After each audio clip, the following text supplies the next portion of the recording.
छत्तीसगढ़ में चुनाव प्रचार खत्म होने में 24 घंटे से भी कम समय बचा है। दूसरे चरण की 70 सीटों को साधने बीजेपी ने केंद्र की फौज चुनावी रण में उतार दी है। केंद्रीय मंत्री अनुराग ठाकुर, स्मृति ईरानी, हेमंता बिस्वा शर्मा और धर्मेंद्र प्रधान ने सूबे की कई विधानसभाओं में जनसभाएं की। फायरब्रांड नेताओं की सभा में हिंदुत्व, राम मंदिर से लेकर भ्रष्टाचार तक का मुद्दा गूंजा तो जबरदस्त जीत के दावे भी हुए। केंद्रीय मंत्री अनुराग ठाकुर ने कांग्रेस सरकार पर आरोप लगाए तो छत्तीसगढ़ के साथ हिमाचल प्रदेश का भी जिक्र कर दिया। कांग्रेस की गारंटियों पर निशाना साधते हुए अनुराग ठाकुर ने कहा, कांग्रेस के मुख्यमंत्री रिपोर्ट कार्ड देने से भाग रहे हैं। आज भूपेश बघेल भाग रहे हैं। रिपोर्ट कार्ड रखने से भी, घोटालों की जान से। भाग भूपेश भाग, भाग भूपेश भाग। कितना भागोगे ये छत्तीसगढ़ की जनता पूछ रही है 5 साल के बाद कि बहुत हुआ सट्टे का खेल। Bye bye Bhupesh Baghel. BJP के दिग्गज बुधवार को भी धुआंधार प्रचार करते नजर आएंगे तो बीजेपी के चाणक्य भी आखिरी हुंकार भरते दिखेंगे। इधर कांग्रेस से भी मल्लिकार्जुन खड़गे, राहुल और प्रियंका गांधी मोर्चा संभाले हुए हैं तो सीएम भूपेश भी सीट टू सीट प्रचार में जुटे हैं। मंगलवार को राजधानी रायपुर में भव्य रोड शो हुआ जिसमें प्रियंका गांधी के साथ राजधानी के प्रत्याशी और स्थानीय नेतृत्व मौजूद रहा। बीजेपी के हमले को लेकर कांग्रेस से भी तीखे वार नजर आए। बीजेपी के बयानों को कांग्रेस उनकी बौखलाहट बता रही है। हिमाचल प्रदेश में कांग्रेस पार्टी ने जो कहा था वो करना शुरू हो गया है। हिमाचल प्रदेश में हमने गारंटियां दी थी, उस गारंटियों पे काम हो रहा है। अब अनुराग ठाकुर की बौखलाहट बताती है कि वहाँ पे काम जो है बहुत अच्छे तरीके से हो रहा है। तमाम तरीके के आपदा आने के बाद भी जो हमारी हिमाचल प्रदेश की सरकार है वो कांग्रेस के कमिटमेंट को पूरा कर रही है। कांग्रेस जो कहती है उसको करती है। यह हिमाचल में भी दिख रहा है, कर्नाटक में भी दिख रहा है। 17 नवंबर को होने जा रहे दूसरे चरण के मतदान से पहले बुधवार शाम प्रचार का शोर थम जाएगा। इससे पहले हो रहे दिग्गजों के दौरे, दावे और वादे जनता पर क्या असर डालेंगे, ये 3 दिसंबर को नतीजों में देखने को मिलेगा। गौरव शुक्ला, बंसल न्यूज, रायपुर।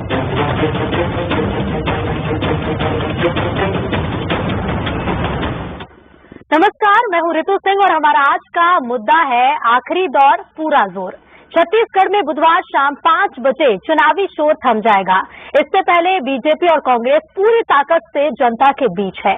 दिग्गज नेताओं की जनसभाएं, रोड शो और रैलियां वोटर्स पर क्या असर डालेंगे और आखिरी 24 घंटे क्यों चुनाव में अहम होने वाले हैं, आज इन्हीं सवालों के जवाब हम तलाशने की कोशिश करेंगे, जिसके लिए हमारे साथ जुड़ रहे हैं 3 मेहमान। राम अवतार तिवारी जी जुड़ रहे हैं, वरिष्ठ पत्रकार हैं। छत्तीसगढ़ कांग्रेस के प्रवक्ता नितिन भंसाली जी और छत्तीसगढ़ बीजेपी प्रवक्ता उमेश घोरमोड़े जी जुड़ रहे हैं। आप तीनों का ही स्वागत है बंसल न्यूज पर। और राम अवतार तिवारी जी, सबसे पहले आपके पास मैं आ रही हूँ। आखिरी दौर में पूरा जोर लगाते दोनों ही दलों के दिग्गज नजर आ रहे हैं। तमाम घोषणाएं भी आखिरी दौर में की जा रही हैं। कांग्रेस का हमने देखा दिवाली के दिन से ही 2 बड़ी घोषणाएं कांग्रेस कर चुकी है। क्या लगता है वोटर्स केस और रुख कर सकते हैं? फिलहाल क्या चुनावी हवा बहती हुई नजर आ रही छत्तीसगढ़ में?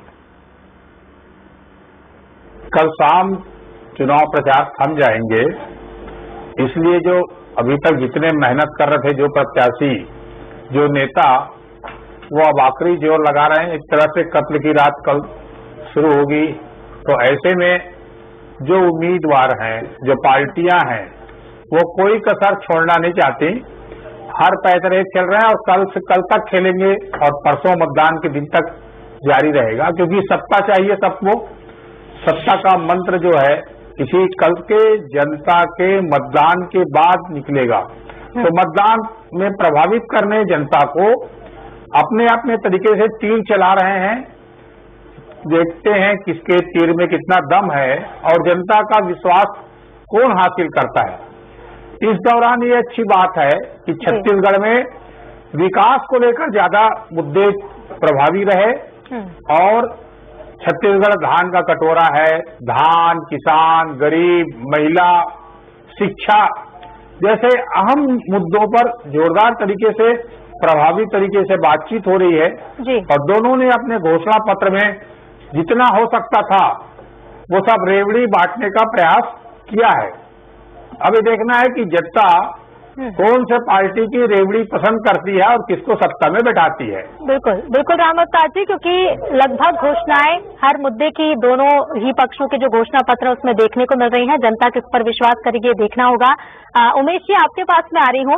आज प्रियंका गांधी राजधानी रायपुर पहुंची, एक बड़ा मेगा रोड शो कांग्रेस ने किया। छत्तीसगढ़ में अगर हम राजधानी रायपुर की चारों सीटों पर नजर डालते हैं, 3 सीटों पर फिलहाल कांग्रेस का कब्जा है, बीजेपी 1 सीट पर। क्या लगता है 23 का जो चुनाव होगा, प्रियंका गांधी का ये रोड शो, इसके साथ ही कांग्रेस के तमाम दिग्गजों के जो रोड शो और जिस तरह से प्रचार हुए हैं, बीजेपी के लिए चैलेंज साबित होंगे? देखिए, कहीं कोई चैलेंज नहीं है और मैं पूरे विश्वास के साथ कह रहा हूं, प्रियंका वाड्रा जी के दौरे के बाद पूरे विश्वास के साथ कह रहा हूं कि राजधानी रायपुर की चारों सीटें भारतीय जनता पार्टी जीतने जा रही है। और इसके पीछे का कारण है, छत्तीसगढ़ की जनता को ना तो कांग्रेस के ऊपर भरोसा रह गया है, ना ही गांधी परिवार के ऊपर और ना ही प्रियंका वाड्रा के ऊपर, क्योंकि पिछले 2018 में जिस प्रकार से लोक लुभावने वादे किए गए थे उसमें से एक भी वादे पूरे नहीं हुए और प्रियंका वाड्रा जी लगातार भरोसा तलाशने की कोशिश कर रही हैं, लेकिन वह भी मन ही मन समझ चुकी हैं कि छत्तीसगढ़ कांग्रेस ने छत्तीसगढ़ की जनता का भरोसा खो दिया है। और इसी प्रकार खड़गे साहब समझ गए, वो चले गए, अब लौट कर नहीं आ रहे हैं। राहुल गांधी जी समझ गए, वो चले गए, लौट करके नहीं आ रहे। और संभवतः ये प्रियंका वाड्रा जी का अंतिम दौरा था, वो भी समझ गई हैं कि छत्तीसगढ़ में कांग्रेस की विदाई हो चुकी है। और लगातार जो वादा खिलाफी की, महिलाओं से कहा शराबबंदी करेंगे, घर घर शराब परोसने का काम किया। उमेश जी, अगर शराबबंदी का मुद्दा उठाना चाह रहे हैं तो जब मैं आगे आपके पास सवाल करने आऊं तो शराबबंदी की बात भी करिएगा, क्योंकि आपके घोषणा पत्र में भी शराबबंदी नजर नहीं आई है। नितिन जी, मैं आपसे पूछ रही हूँ, देखिए बीजेपी कह रही है कि विदाई होनी है छत्तीसगढ़ में कांग्रेस सरकार की, भूपेश है तो भरोसा है, भरोसे की सरकार, इस तरह के तमाम जो नारे हैं वो कांग्रेस की ओर से दिए गए, लेकिन जनता को कांग्रेस पर विश्वास अब नहीं रह गया है, ये आरोप बीजेपी कह रही है। हमने 2018 में चुनाव के साथ साथ जनता का दिल जीतने का काम किया है। लोक कल्याणकारी योजनाओं के दम पर, इन 5 वर्षों के सफल कार्यकाल के दम पर, विश्वास के दम पर हम आम जनता के बीच है। और जैसा कि आपको पता है कि भरोसे का सम्मेलन भी हमारा हुआ, भरोसे की बात भी लगभग हम कर रहे हैं, विश्वास हमें है। अभी भारतीय जनता पार्टी के प्रवक्ता कह रहे थे कि खड़गे जी चले गए, राहुल गांधी चले गए, प्रियंका गांधी चली गई, आने वाले भी कल ही आ रहे हैं राहुल गांधी, चिंता मत करो, कल ही आ रहे हैं राहुल गांधी। आप विपक्ष में है, आपको ये जानकारी भी होनी चाहिए कि कहाँ क्या मूवमेंट हो रहा है, कौन नेता आ रहे हैं जा रहे हैं। इनका तो पूरा केंद्रीय कैबिनेट, प्रधानमंत्री के साथ पूरा केंद्रीय कैबिनेट, सारे सांसद, जिन जिन प्रदेशों में इनकी सरकार है उनके मुख्यमंत्री, उनका भी कैबिनेट, सारे के सारे यहाँ पर कई महीनों से डेरा डालकर बैठे हैं। पर देखिए, ऐसा डेरा, इससे थोड़ा सा कम डेरा इन्होंने वहां पे भी डाला था कर्नाटका में। क्या हुआ वहां पर? अस्त्र सबके सामने है, उससे बुरा हाल इनका छत्तीसगढ़ में होने वाला है। क्योंकि देखिए, यहाँ पर घोषणा पत्र की ही यदि हम इनकी बात करें तो छत्तीसगढ़ में कोई नेता ही नहीं है भाजपा का। फिर भाजपा की गारंटी बोलते तो भी समझ में आता, ये वहीं पे ध्वस्त हो गए जब इन्होंने घोषणा पत्र के ऊपर ये लिख दिया मोदी की गारंटी। तो मोदी की गारंटी ये थी, अच्छे दिन आएंगे, आए क्या? काला धन लाऊंगा, लाए क्या? 2 करोड़ लोगों को रोजगार दूंगा, दिया क्या? 100 दिन में महंगाई कम हुई, हो जाएगी, हुई क्या? तो ये तो मोदी की गारंटी है। छत्तीसगढ़ में 500 में सिलेंडर देने की बात करते और केंद्र में खुद बैठे, चाहे तो सारी कमांड इनके हाथ में, 500 रुपए सिलेंडर पूरे देश में कर सकते हैं। ये चाहे तो पूरे देश में धान का 3100 रुपए समर्थन मूल्य घोषित कर सकते हैं। पर नहीं, छत्तीसगढ़ में चुनाव है, इसलिए यहाँ की जनता को लोक लुभावने वादे करके झांसे में लेने का काम, जो ये झांसा आप कर रहे हैं, इसमें कभी सफल नहीं हो। फिलहाल सत्ता में कांग्रेस है, लेकिन वादे कांग्रेस कांग्रेस भी कर रही है, घोषणाएं कांग्रेस भी कर रही है। उमेश जी, अपनी बात तो रखिएगा ही, कांग्रेस के आरोप है दिग्गज आ रहे हैं, कांग्रेस करिए दिग्गज आ रहे हैं, लेकिन उसका असर दिखाई नहीं देगा बीजेपी के पक्ष में। याद दिलाया, राहुल गांधी जी आ रहे हैं, छत्तीसगढ़ की जनता उन्हें गंभीरता से नहीं लेती, लेकिन अरे सुन लीजिए, आपके समय मैंने बोला नहीं, छत्तीसगढ़ की जनता जरूर राहुल गांधी जी से अपेक्षा करेगी कि छत्तीसगढ़ आ रहे हैं, जरा ढूंढ करके दिखा दें वो 200 फूड प्रोसेसिंग यूनिट कहाँ है भैया, जो आप यूपी से लेकर के छत्तीसगढ़ दावा करते रहे, वो यूनिट कहाँ है? 200 फूड प्रोसेसिंग यूनिट शराब की है पर लगी है, लगभग 100 के ऊपर यूनिट भी लगी है, ये बोलेंगे तो मैं दिखा दूंगा। शहरी क्षेत्रों के अंदर में 2 कमरे का मकान कहाँ है भैया? उल्टा प्रधानमंत्री आवास आपने छीनने का काम देने के लिए लगे भाई, हमने हमारे हिस्से का पैसा भी दे दिया था और आप लोगों ने वो पैसा लेने के बाद भी वादा किया था, वो आप उल्टा चोर कोतवाल को डांटे, उल्टा चोर कोतवाल को डांटे। क्या ये आपका भरोसा है कि पूरे देश में उत्तर प्रदेश में 1200 रुपए में धान बिक गया और छत्तीसगढ़ में आप 3100 रुपए में जुमला कर रहे हैं? जो पूरे देश में 500 रुपए सिलेंडर नहीं कर रहा है, जो पूरे देश में आप 500 रुपए सिलेंडर की बात नहीं कर रहे हैं, क्योंकि छत्तीसगढ़ में कर रहे, क्योंकि आपको यहाँ पर चुनाव को प्रकरण प्रभावित करना है और आप सफल नहीं हो पाएंगे। मोदी की गारंटी सुपर फ्लॉप होगी, आप देख लीजिएगा। हम हमारे मिशन को अचीव करेंगे। राहुल गांधी जी आए थे, क्यों डर गए? आए थे 2000 से अधिक भाजपा के नेताओं का कर्जा माफ हुआ, 3000 से अधिक भाजपा के नेताओं ने धान बेचा 2500 रुपए में, इनके लोग गोबर भी बेच रहे हैं, इसके बावजूद आगे बिजली बिल का लाभ भी ले रहे हैं, सारी योजनाओं का लाभ ले रहे हैं और कहते हैं राहुल गांधी ने जो कहा वो नहीं हुआ, सब कुछ हुआ है। 36 में 34 वादे पूरे किए। आप दोनों के सवालों के जवाब जो आप दोनों वाले दूसरे पदार्थों के जवाब लेंगे, ठीक है? नितिन जी, उमेश जी, ठीक है, लौटूंगी मैं आप दोनों के पास ही लौटूंगी। ठीक है उमेश जी, आगे भी अपनी बात रखिएगा। राम अवतार जी, देखिए मुद्दे कई हैं और एक दूसरे के जो दौरे हो रहे हैं, दिग्गजों के दौरे और योजनाएं और घोषणाएं एक दूसरे को फ्लॉप बताते दोनों ही दल नजर आ रहे हैं। लेकिन इस समय हम जिस तरह से देख रहे हैं कि धान को लेकर सियासत खूब हुई, धान को लेकर घोषणाएं भी खूब हुई, महिलाओं को लेकर भी बड़ी घोषणाएं कांग्रेस ने भी की हैं और बीजेपी ने भी की हैं। आप किस तरह से देखते हैं इन मुद्दों को? देखिए, एक अच्छी बात हुई है कि दोनों पार्टी के आपसी प्रतिस्पर्धा के चलते किसानों के धान की कीमत अपेक्षाकृत ज्यादा बढ़ गए जी। दूसरी अच्छी बात ये हुई कि महिलाओं को आत्मनिर्भर बनाने की दिशा में बहुत सारे मुद्दे घोषणा पत्र में शामिल हुए। एक खराब बात मुझे लगी कि रेवड़ी बांटने की बात जो है दोनों पार्टियों ने कर दी। इतनी ज्यादा रेवड़ी बांटी है कि अब प्रदेश के सेहत पर उसका असर ना पड़े, ये भी देखना पड़ेगा। विकास के कई काम इन लोक लुभावने घोषणा के बाद उसका असर ना पड़े। तीसरा ये कि आम जनता जो है वो गुमराह ना हो, क्योंकि अब परीक्षा की घड़ी आ गई है। अब आपको उचित निर्णय लेना है। मतपत्र जो है एक कागज का टुकड़ा नहीं है। आप एक प्रदेश के विकास को गति देंगे, लोगों को बेहतर योजनाओं से जीवन में परिवर्तन ला सकते हैं जी। तो इसको निष्पक्ष तरीके से गली राजनीति से ऊपर उठकर हो हंगामा, अपने दावे, प्रचार, वो सब कल शाम को खत्म हो जाएंगे जी। उसके बाद आपकी जनता में ये देखना है कि प्रत्याशी की छवि कैसी है। पार्टी जो है प्रदेश का चुनाव है, प्रदेश के हितों के लिए कैसे फैसले ले रही है। ये भी देखना होगा कि चुनाव में जो निष्पक्ष और अच्छी छवि के लोग हैं उनको चुन कर आए। तो अब जो जनता को इन नेताओं के बयान, आरोप प्रत्यारोप से अलग हटकर ये सोचना पड़ेगा कि हमारे लिए जो है हमारे जीवन को बेहतर प्रजातंत्र में लाने का समय है। चुनाव है कि 5 साल हम इन जनप्रतिनिधियों को गाली देते हैं, उनकी आलोचना करते घूमते रहते हैं। तो अभी आपके पास वक्त है कि आप कौन सही है, कौन गलत है, इसकी समीक्षा करने का समय आ गया है। सबकी बात आपने सुन ली है जी। अब आपको सही निर्णय लेना है। वो ऐसा निर्णय लें जो प्रदेश के विकास को गति मिले, जो जीवन में परिवर्तन ला सके आपके, बिल्कुल, जो शिक्षा पर, स्वास्थ्य पर।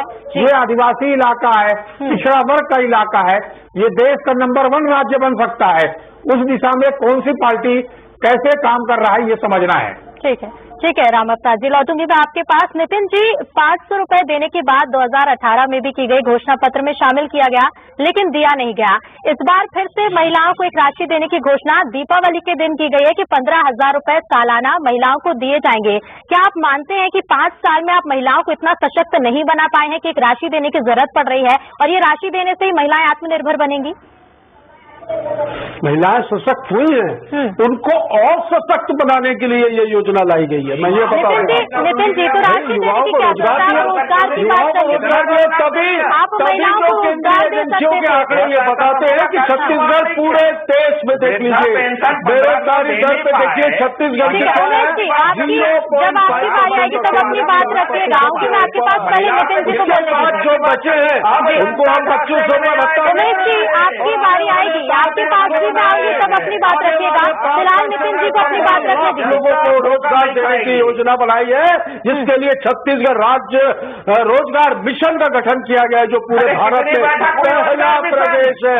अरे आप तो उमेश जी, एक एक करके अपनी बात रखिएगा, पहले नितिन जी को अपनी बात रखने दीजिए, उसके बाद आप आइएगा। छत्तीसगढ़ पूरे देश में बेरोजगारी के आंकड़ों में दूसरे नंबर पर आता था, दूसरे नंबर पर आता था। ये क्या बात करेंगे? इन्होंने जो घोषणा पत्र जारी किया है, जो जुमला पत्र कहता हूं मैं, उस पे आप देखिएगा ऋतु, चुनाव के बाद भाजपा के लोग उस घोषणा पत्र पे फल्ली और मिक्सचर रखकर खाएंगे और कुछ काम नहीं आना है। भाई ये जनता नहीं समझने वाली। आप यदि 4,000 रुपए में भी धान खरीदने की घोषणा कर दोगे ना, तो भी ये प्रदेश का किसान आप पर भरोसा नहीं करेगा। नितिन जी, लेकिन वोट बराबर नजर आ रही है। आप कह रहे हैं कि बीजेपी अगर 4,000 रुपए भी 4,000 रुपए की भी घोषणा कर देती है तो भी जनता विश्वास नहीं करेगी, तो फिर क्या वजह रही थी कांग्रेस के पास? नितिन जी सवाल भी सुनिएगा, ठीक है, सिर्फ अपनी बात मत रखिए। नितिन जी आगे की बात भी सुनिए। आप बीजेपी के लिए बोल रहे हैं 4,000 रुपए भी बीजेपी अगर लाती है तो भी जनता विश्वास नहीं करेगी, ठीक है? उमेश जी एक एक करके अपनी बात रखिए। यहाँ पर नितिन जी एक एक करके अपनी बात रखें और मेरी बात भी सुनिए। नितिन जी, आप कह रहे हैं बीजेपी 4,000 रुपए के लिए भी अगर घोषणा करती है धान के लिए तो भी जनता विश्वास नहीं करेगी, तो फिर कांग्रेस के पास क्या वजह थी कि 3100 रुपए जब बीजेपी घोषणा करती तो फिर आप उससे ज्यादा राशि की घोषणा कर देते हैं? बोला था ऋतु, आप कब से चैनल में मुझे नहीं पता, और आप देख लीजिए पुराना घोषणा पत्र उठाकर, हमारा जन घोषणा पत्र, हमने 2500 का वादा किया था, हमने दिया है।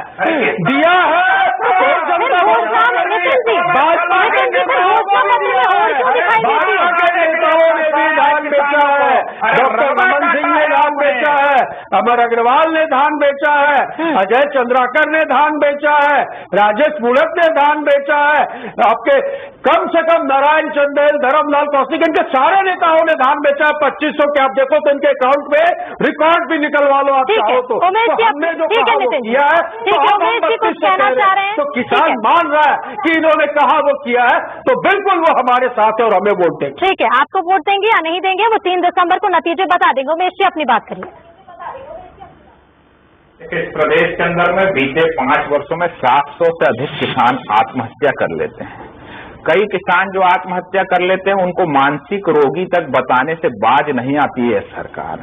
लगातार कभी खाद बीज के नाम पर, कभी बार देने के नाम पर किसानों को तरसाया और तड़पाया जाता है, उनके रकबे में कटौती की जाती है। 4 किस्तों में भुगतान करके मामले में ये भारतीय जनता पार्टी के शासनकाल में नेशनल क्राइम रिकॉर्ड ब्यूरो के आंकड़े ये बताते हैं कि छत्तीसगढ़ पूरे देश में किसानों की आत्महत्या के मामले में तीसरे नंबर पर आता था।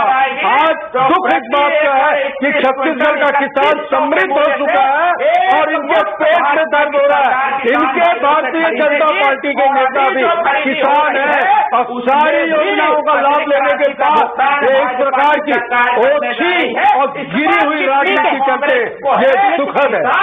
कांग्रेस के पेट में क्यों? अरे ये तो एमएसपी खत्म करने की बात कर रहे थे, अरे भैया एमएसपी खत्म करने की बात कर रहे थे जब साल भर का आंदोलन चला। आरोप देखिए, आरोप लगातार आप दोनों ही दल, आप दोनों प्रवक्ता एक दूसरे पर लगाते आए हैं और वो दौर भी निकल चुका है। अब समय कुछ घंटों का बाकी रह गया है। नितिन जी, उमेश जी, आरोप के लिए सालों का आपको समय मिला और दोनों ही दलों ने खूब आरोप भी लगाए। अब इस तरह से एक साथ अपनी बात रखकर आप आरोप नहीं लगा सकते हैं। समय बचा जनता के बीच अपनी बात सटीक तरीके से पहुंचाने का। नितिन जी, उमेश जी, एक एक करके अपनी बात रखेंगे तो समझ में आएगी। अगर दोनों ही आप एक साथ बोलेंगे तो ना मैं नितिन जी को समझ पाऊंगी, ना मैं उमेश जी को समझ पाऊंगी, और ना ही आपकी घोषणाओं को अगर इस तरह से दोनों ही आप जनता के सामने रखेंगे तो जनता भी आपकी घोषणाओं को नहीं समझ पाएगी। उमेश जी, पहले आप बात पूरी करिएगा, नितिन जी उसके बाद में आऊंगी आपके पास।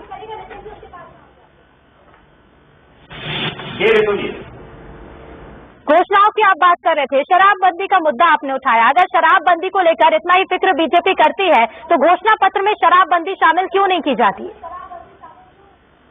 देखिए, छत्तीसगढ़ की जनता जानती है, छत्तीसगढ़ की माताओं बहनों ने देखा है कि किस प्रकार से क्रमबद्ध तरीके से शराब की दुकानों के कम करने की प्रक्रिया में भारतीय जनता पार्टी की सरकार ने लगातार काम किया। इन्होंने 5 वर्ष पूर्व घोषणा किया कि इनकी सरकार आएगी तो ये पूर्ण शराबबंदी करेंगे। वो क्या करेंगे? वो कांग्रेस बखूबी जानती है।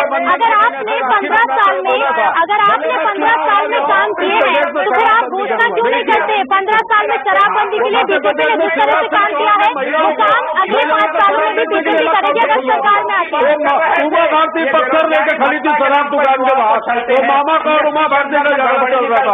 खुद का तो संभालो पहले। इंस्पेक्टर की भर्ती 5 साल में पूरी नहीं कर पाते या रोजगार और नौकरी की बात किस मुंह से करते हैं? तभी तो देश में बेरोजगारी दर छत्तीसगढ़ की देखभाल करने की मतलब भाई, तभी तो दावे से कहते हैं, सीना चौड़ा करके कहते हैं कि छत्तीसगढ़ में बेरोजगारी दर केंद्र में देखिए 8% से ऊपर है और छत्तीसगढ़ में 0.5% पदों के लिए 2.5 लाख से ऊपर आवेदन आ जाते हैं। सब आवेदन करते हैं, छूट है, बोलते हैं वो आवेदन सभी करते हैं। पंजीकृत वो प्राइवेट में जो जॉब करते हैं, जो उद्योगों में नौकरी करते हैं, वो भी आवेदन करते हैं। वो भी बेरोजगारी भत्ता के लिए, ये आपकी नीयत को दर्शाता है। कभी रोजगार मिशन के नाम पे छड़ते हैं, कभी बेरोजगार भत्ता के नाम पे छड़ते हैं। ठीक है नितिन जी, उमेश जी, जिस तरह से आरोप आज आप जो बीच में लगा रहे हैं उस तरह से आरोप पिछले 5 सालों से दोनों ही दल एक दूसरे पर लगाते आए हैं। और ये जो आखिरी वक्त बचा है, 24 घंटे से भी कम का समय बचा है राम अवतार जी, और ऐसे में अब ये वो वक्त है जब आखिरी वक्त में जनता तक दोनों ही दल और वो तमाम जो प्रत्याशी मैदान में है अपनी बात पहुंचा सकते हैं। लेकिन फ्लोटिंग वोटर्स की अगर हम बात करें, इस एंड वक्त के दौरे, साथ ही साथ रोड शो और ये घोषणाएं कितना असर डाल सकती हैं? राम अवतार जी। असर तो रहेगा जी। इसलिए असर रहेगा कि प्रभावी तरीके से कल अमित शाह जी हैं, वो उनका कार्यक्रम है, राहुल गांधी जी का कार्यक्रम है, वो संदेश देंगे और अपनी घोषणाएं करेंगे। कल भी राजनीतिक दलों के द्वारा अंतिम पैतरे, अंतिम आरोप प्रत्यारोप और कुछ घोषणाएं हो सकती हैं तो जनता के हित में हो। प्रभावी तरीके से अपनी बात जनता तक रखेंगे तो जनता तक बात रखने का समय कल है। और अगर किसी की कमी रह गई हो, किसी वर्ग को कोई नहीं छू पाया हो, कल भी अपनी बात बहुत ही सुंदर तरीके से, प्रभावी तरीके से रखकर उनके हितों की बात कर सकते हैं। आरोप प्रत्यारोप की राजनीति तो आप हर समय करते हैं। राजनीति में ऊपर उठकर उस जनता की बात करिए जो आपको सत्ता में बैठाकर अर्श से फर्श तक पहुंचाती है। तो ऐसे लोगों को आप हाथों हाथ उठा सकें, उनके बेहतरी के लिए क्या कर रहे हैं, बेहतर प्रशासन का आपका रोड मैप क्या है, आप लोगों के बीच उनके जीवन रक्षक के लिए किस तरह से काम कर सकती है सरकार। ये चुनाव इसलिए भी महत्वपूर्ण है कि इसके बाद अब लोकसभा चुनाव होना है सीधे, इसलिए जो दोनों पार्टियां एक तरह से लोकसभा चुनाव के रिहर्सल के तौर पर ये चुनाव माना जा रहा है, इसलिए विधानसभा चुनाव में जोरदार मेहनत कर रहे हैं, अपनी बात रख रहे हैं। और दोनों पार्टियों के जो मुद्दे हैं उसमें कहीं न कहीं राष्ट्रीय परिप्रेक्ष्य के मुद्दे भी दिख रहे हैं, चाहे किसानों के मुद्दे हों, चाहे महिलाओं के मुद्दे हों, चाहे युवाओं के मुद्दे हो, उन मुद्दों को जोरदार तरीके से उठाया गया। ये जनता तक कितना पहुंच पाया, क्योंकि अब सोशल मीडिया का जमाना आ गया, इलेक्ट्रॉनिक मीडिया, प्रिंट मीडिया, इससे और तेजी से जो युवा वर्ग है वो युवा वर्ग बहकावे में ना आए। बहकावे में नहीं आते हुए सही सरकार चुनने का सही वक्त है और उसके बाद मतदान की ओर निकले। चुनाव प्रचार में कई बातें होती हैं, हम देखते हैं प्रबंधन की राजनीति जो है अब बहुत ऊपर तक जा रही है। तब अब मुद्दों का, उनकी बातों के कथन का अब सही तरीके से समझने का और करने का वक्त आ गया है। हम देखते हैं कि क्या कर पाएंगे वो जनता को और किस तरह से मुद्दों को सही अमली जामा पहुंचाकर सरकार बनाएंगे। बिल्कुल रावत साहब जी, क्योंकि विधानसभा चुनाव तो है ही और स्थानीय नेताओं के साथ साथ जिस तरह से दिल्ली के तमाम दिग्गज पहुंच रहे छत्तीसगढ़, चाहे वो बीजेपी के हों चाहे वो कांग्रेस के हों, ये भी बताता है कि लोकसभा चुनाव की तैयारियां भी जोरों पर है और तमाम मुद्दों को लेकर दोनों ही दल मैदान में। फिलहाल आप तीनों का ही शुक्रिया हमसे जुड़ने के लिए और इस चर्चा में भाग लेने के लिए। तो देखिए, चुनावी दौर है, कुछ ही घंटों का समय बचा है जब छत्तीसगढ़ में चुनावी प्रचार का शोर थम जाएगा। ऐसे में ये जो तीर घोषणाओं के छोड़े जा रहे हैं, किसके तीर लगेंगे निशाने पर, ये 3 दिसंबर को पता चलेगा। फिलहाल आज का मुद्दा में इतना ही। देखते रहिए बंसल न्यूज। नमस्कार।